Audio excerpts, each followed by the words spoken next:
And I know we took a long amount of time on panel number 1. We do have 8 panels to go, so I would appreciate if the panelists would be a little more brief, and of course our colleagues a little more brief in their questions, because this is a session day and we do have numerous committees that we're all on as well.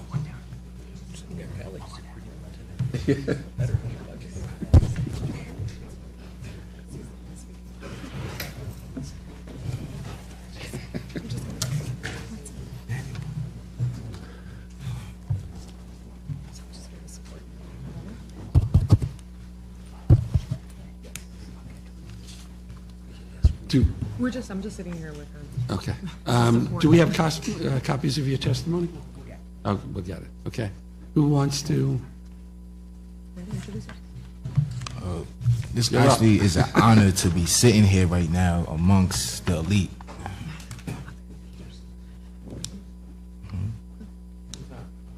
Hello, everybody. I'm Lywan Reed, and I'm here to tell you my story. Hopefully I can help other teenagers turn their lives around through the Raise the Age proposal. I grew up in Flatbush.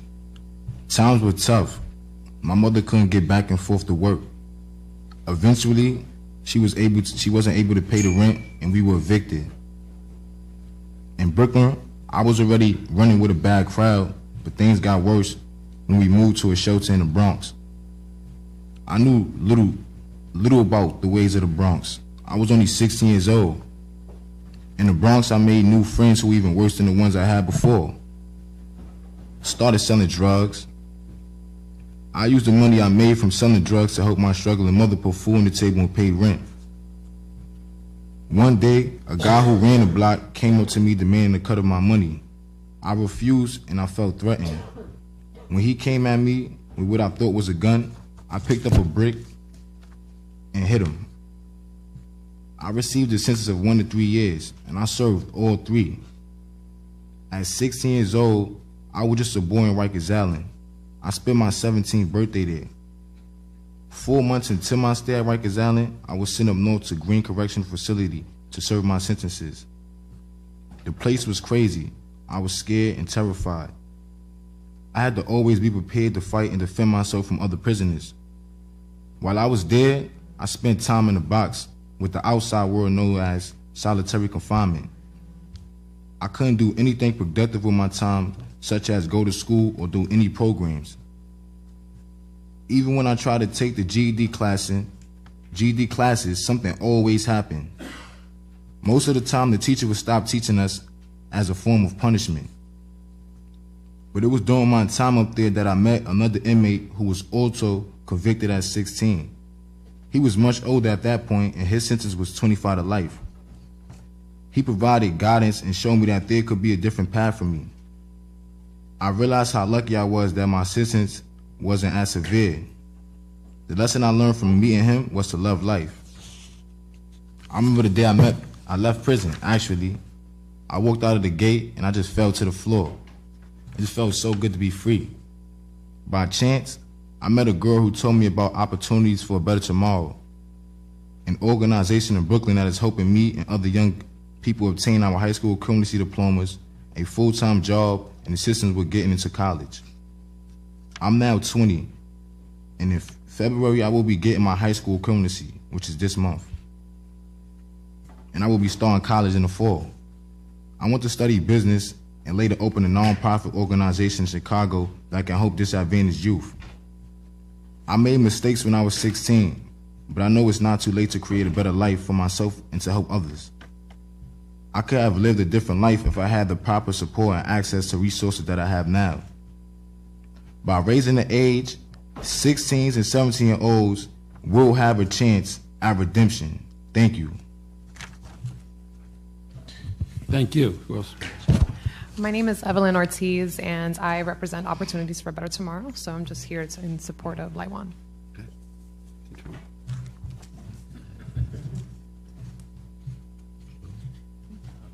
Good morning. Is this thing on? Good morning to these distinguished... No, I don't think it's on. It's not on, right?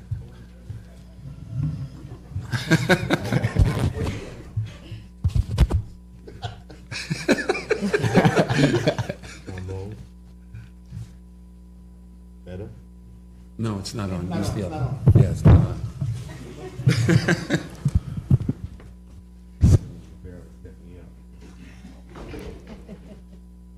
Hello? No. Hello? Now it's on. Praise the Lord. Give me a second. Let me unlock my. Good morning to the distinguished chairs, Chairman Gallivan and Avella, to the distinguished senators.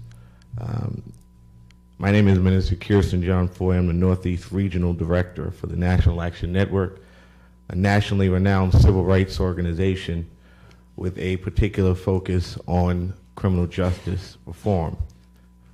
Criminal justice reform is not just a progressive movement, it has grown into a conservative movement.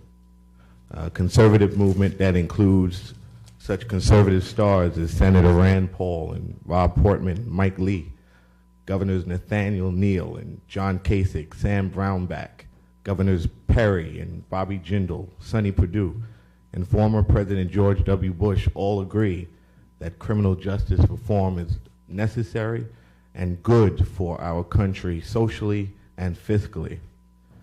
According to a conservative criminal justice reform organization known as Right on Crime, they conducted a study in Texas, and that study concluded if a juvenile program can prevent a delinquent youth from becoming a career criminal, it is obviously a positive moral outcome for society as it avoids future victims. It also, however, adds a significant financial boon to the state. This is what Texas has found. Other states have found the same over and over again, irrespective of whether they are led by conservatives or Democrats. Texas also found that it's cheaper to divert into alternative programs than to house youthful offenders. Investing savings into empirically proven programs further reduce recidivism. Expanding adult employment opportunities and prospects reduces cost and recidivism, as well as victimization.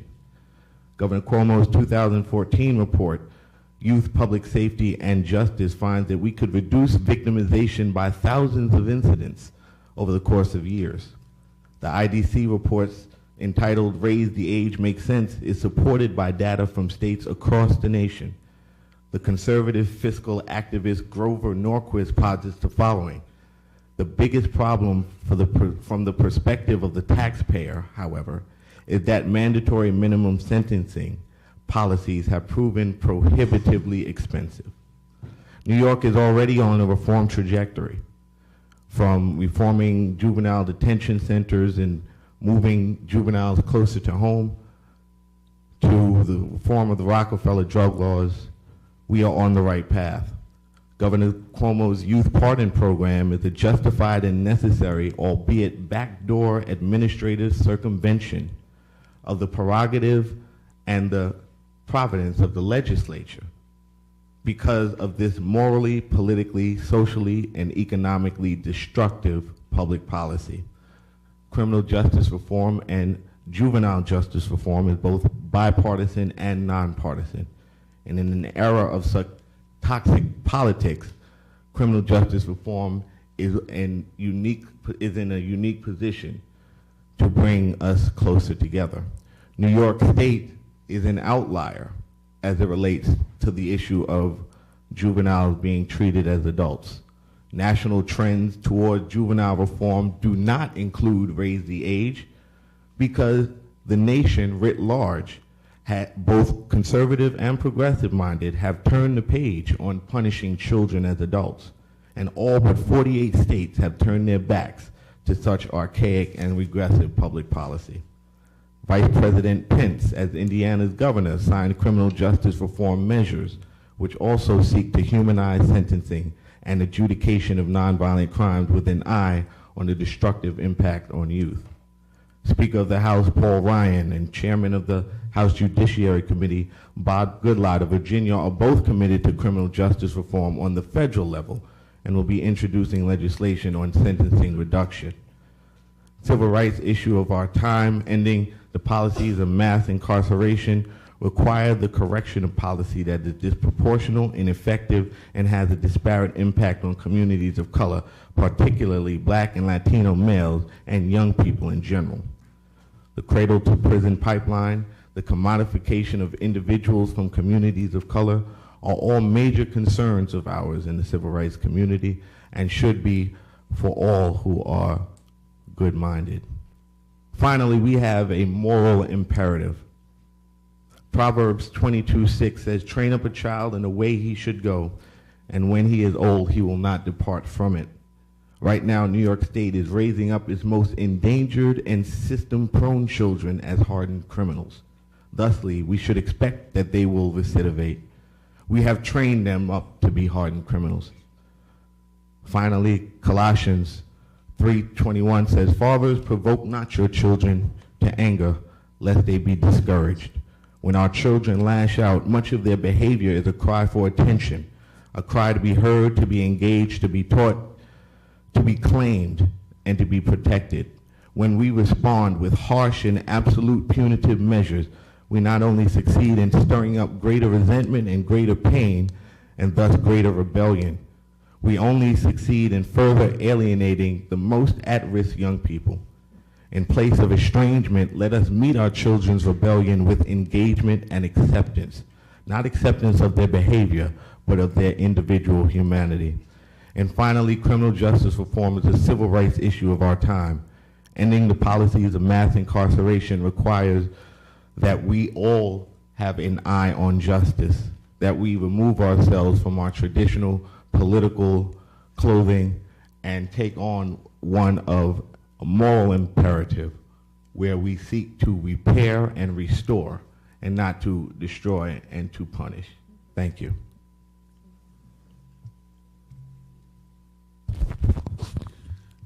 Thank you all for your testimony, and especially for you, Mr. Reed. The first question will be asked by Senator Hamilton.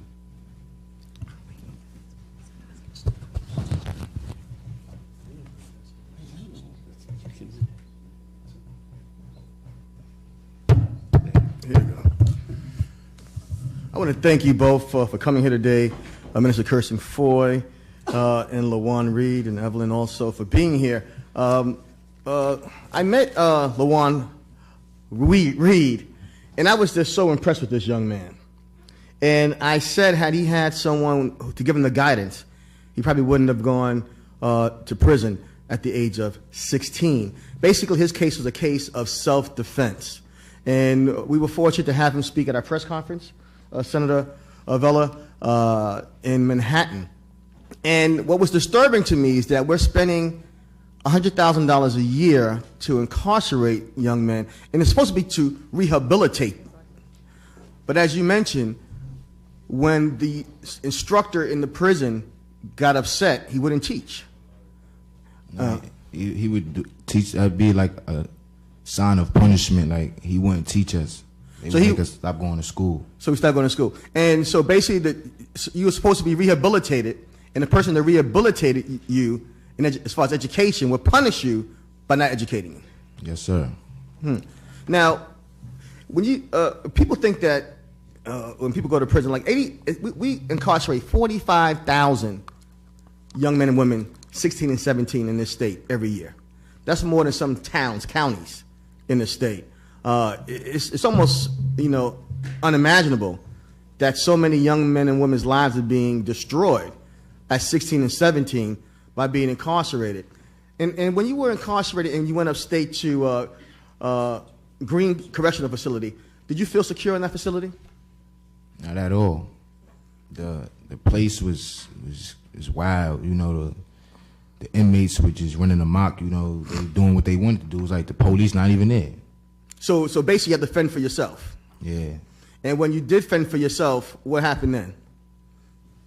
And police would put their hands on me and put me in a box. And put you in a box because you fought someone else who was trying to attack you. Yes.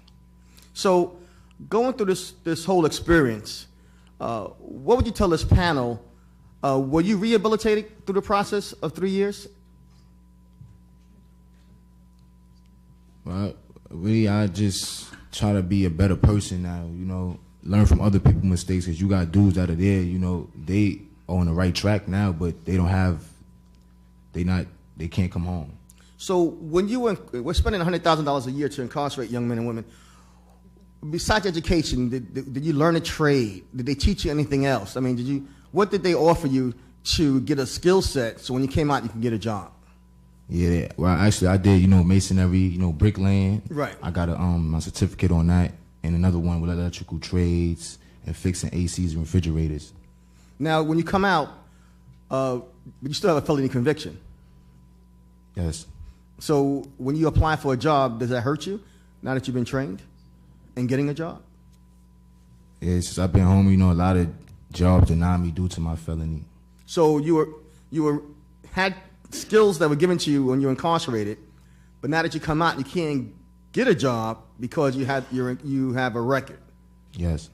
So, okay. So, and also, when you were released from prison, what were you given? I was given, it was like $40 and a bus ticket and a bag with a book in it. That's all. So after you spent 3 years in jail, for your self-esteem and morale of leaving the correctional facility, you were given $40 for a bus ticket, $40, a bus ticket, and a plastic bag.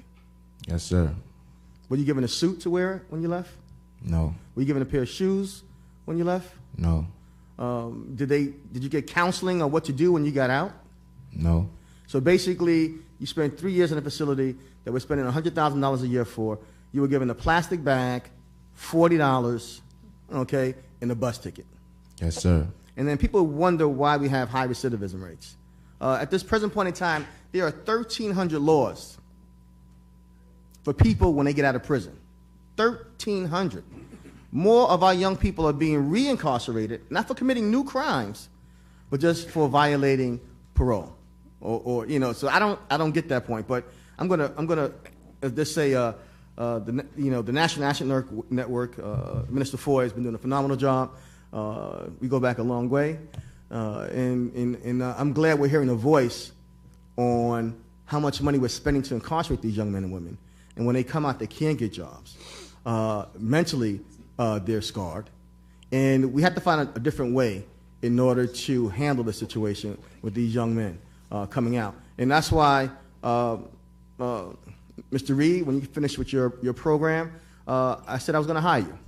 And I'm still going to hire you to give you a second chance in life, which you will probably not get for people to understand. Just because you have a record doesn't mean you're a criminal. 87% of the crimes committed for people who are locked up are nonviolent. We are locking up young men and women for jumping the turnstile. So to me, we have to find a better way. Thank you so much. Senator Ekshar. I don't have a question, Mr. Reed. You started your testimony by referring to us as greatness. There's nobody great in the world except him upstairs. I just want to publicly commend you and applaud you for all of your accomplishments. Thank you. And your testimony here today is moving and certainly going to help us make decisions moving forward. So thank you for turning your life around and being a great citizen in this great state.